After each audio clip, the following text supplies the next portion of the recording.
Okay, in this lesson we try to shape the trunk even more, and now let's go and look at the references, and you see that the radius isn't so tapering. The tapering that you see isn't so uniform. You see this starts wide and goes narrow at the top, and the transition is really linear. But in here we see a couple of steps. You see from here down to here is a step, and from here to here is a step, and then goes like that, and it's more visible in here. You see the one step and then another step going on. So we're going to create that. So let's go to the skin tab, and right away, before doing anything, I really want to remove a lot of the noise that it has. So let's bring down the noise just slightly. Okay, this is something good. We might add later on, but for now, I'm going to change the profile curve on this. And if you remember, the profile curve is going to affect the actual shape. So we are now in radius, in skin, radius, and absolute. We're going to do that. So let's create a step, one for here, and bring this down. And now you see this stepping is happening, and we are seeing that stepping, and it's not so linear just like it was. So let's actually create another step and bring this one in here, and let's see until where. I'm happy with that. Okay, on here, and now let's create another step, and this is getting closer to what I wanted. And let's taper this one down, not so much. And if you want to make the transition a bit smoother, you double click on this and create these handles to be able to make the transition a lot more smoother. For example, the transition in here is so hard, but if you want to make it smoother, you can really do that like here. And let's take this, and you see how that affects this part in here. And the left side is responsible for the beginning, and the right side is going to be responsible for the end. And this top part is the maximum, and this bottom part is the minimum. So you should have that in mind in the curves that you manipulate inside a speed tree. So I believe I can really make the transition a bit better. And for now, it's good and I'm happy with it. So let's again try to add a bit of noise so that it's not so uniform. Okay, this is good. And as you know, the top part in here isn't having any geometry, so I'm going to use branches to cover this part, not the cap decorator. So the next thing that I'm going to manipulate is the amount of gravity that it can handle. And for changing the gravity, you can either go to a spine, and in this shape tab, you can change the gravity a bit. So the gravity is too harsh now. And instead, I can use the twist to twist it up just a bit so that it's not so straight and has a bit of noise and has a bit of big noise. I mean, something like this. And of course, using this parent curl, you can curl it to something not so radical. For example, let's set a really small value, and this is good. And now let's in here as well, for the up, let's put the same value. And for the curl, let's put something like this value. Okay, this is good, and I'm happy with it, because in a lot of the directions we're getting new shape instead of being so repetitive. So now the shape is a bit okay, but it's, as you know, it's a bit too CG and too radial, because we really have not applied any displacement noise to it. So I'm going to select this and go to the displacement tab, and just like you create a material, we hit this plus icon and set it bark. Okay, hit OK, and we're going to import from here, and we're gonna pick the displacement, which is this one, and go to the displacement tab. And because we have a lot of vertices, it can really make it beautiful and strong. So for the source of the noise, we're going to set bark, which is this one. And if you remember from the previous session, it was displacement here. But now, since we have created something like bark and named it to bark, it's bark here, not displacement. And if we change the name in here, for example, let's rename this to bark 01, hit OK, and in here it's now bark 01. So this has been replaced to displacement, and already it has started to look a lot better and more strong. And it's going to use the UVs. Look at this UV and create a displacement for us. And you see, because it's using the same noise that belongs to this material from Megascan's library, we're getting perfect match between the material and the noise. But of course, there are some things that we need to consider. It's already adding this a good shape, a good breakup in here. And to make it a little bit more interesting, we're going to change the profile curve on this. Let me take it, and I'm going to make the profile curve so that a lot of the displacement happens in here. And we really do not want a lot of displacement in here, because the player isn't going to see that, and it's going to offset a lot of vertices because we do not have a lot of the vertices in here. So let's go, and instead of adding these checkpoints, for example, and using something like this, I'm going to delete it and use a draw. And we're going to have a lot of the displacement in here and gradually fade away as it goes below. So we are having a lot of displacement in bottom parts and less displacement in here. And now let's see what we can do about the radial amount. Let's see if we are going to change the amount and make the displacement a bit harsher in these areas. And I'm really happy with how we are going to see this displacement.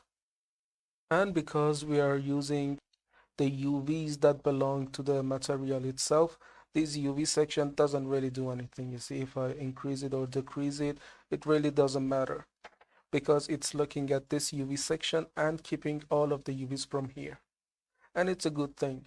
If you have the PBR material like this that has a specific displacement, and also you can change this and, for example, make it a smooth in here. And if you make it a smooth, it's going to get affected here as well. You see, now we do not have a lot of information, and a lot of it has been washed out. And it's a good thing if you have less vertices, because this is going to blur and make it not so radical. And although if you want to make it a stronger, you can use the brightness, bring it up and bring it down to something like this. Now it has a lot of contrast, and we really do not want that. So let's go back a couple of steps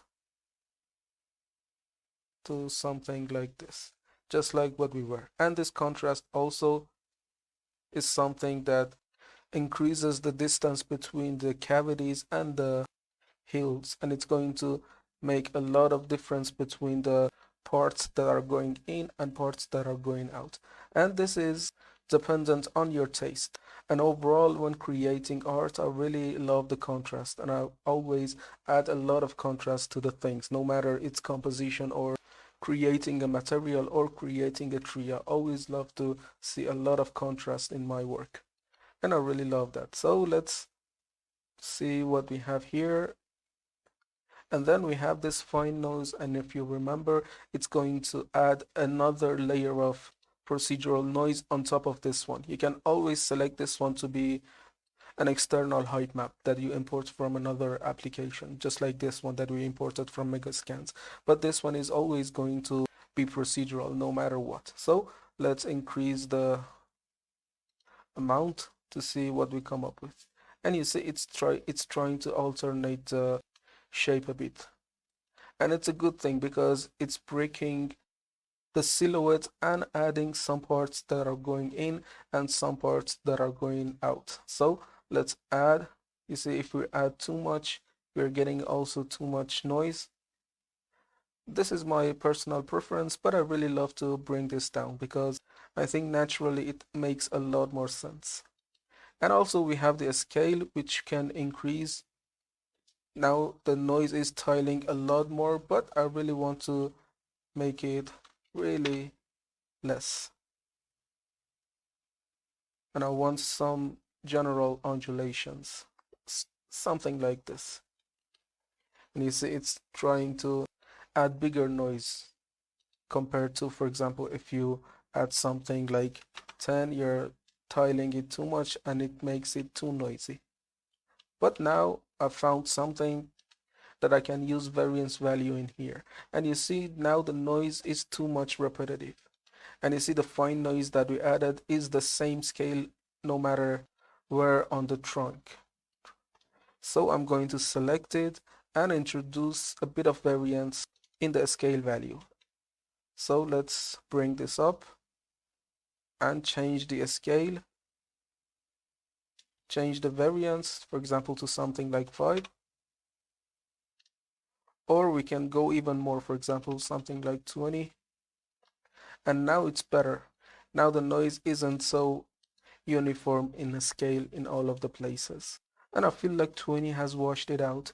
Let's decrease it to something like 10, and it's a lot better.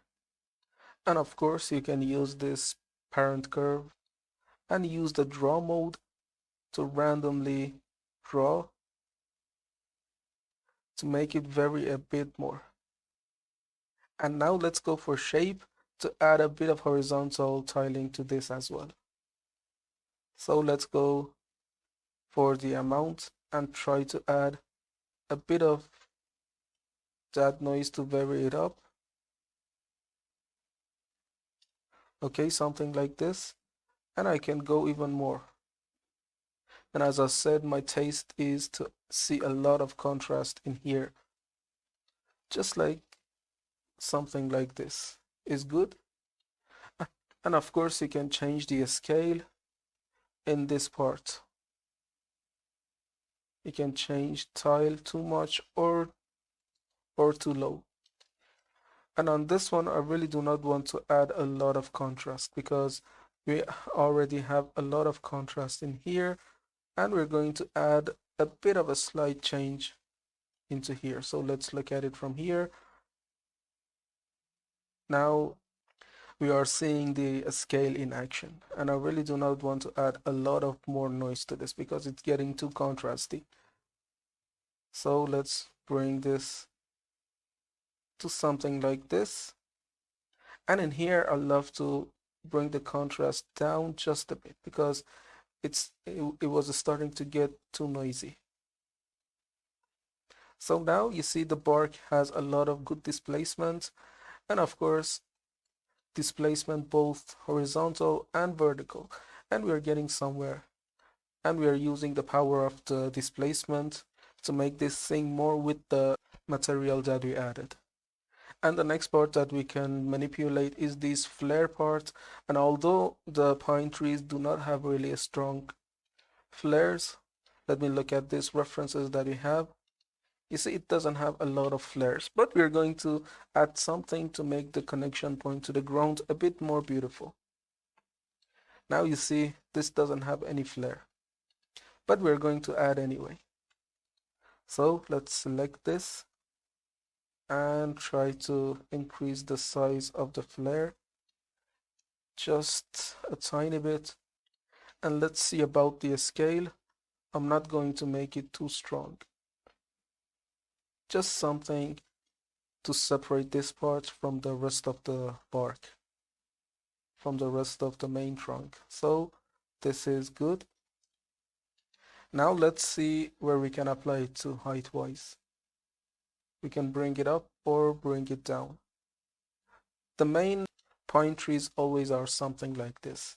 But to make the connection point to the ground, we're going to add a bit, just something like this,